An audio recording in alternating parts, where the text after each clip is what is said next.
xadkayga ku soo xadgudbayna shaqaanu ka qabanay wayna dhammaatay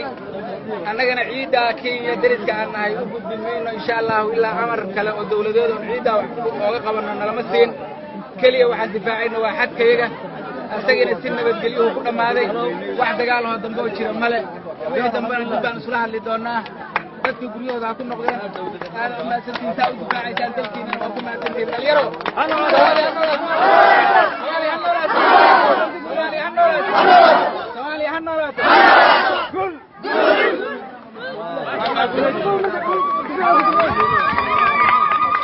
وحلم دورا كريم دواق مغلوكعاي ومقردي ديوكعاي وحيدي لموكعاي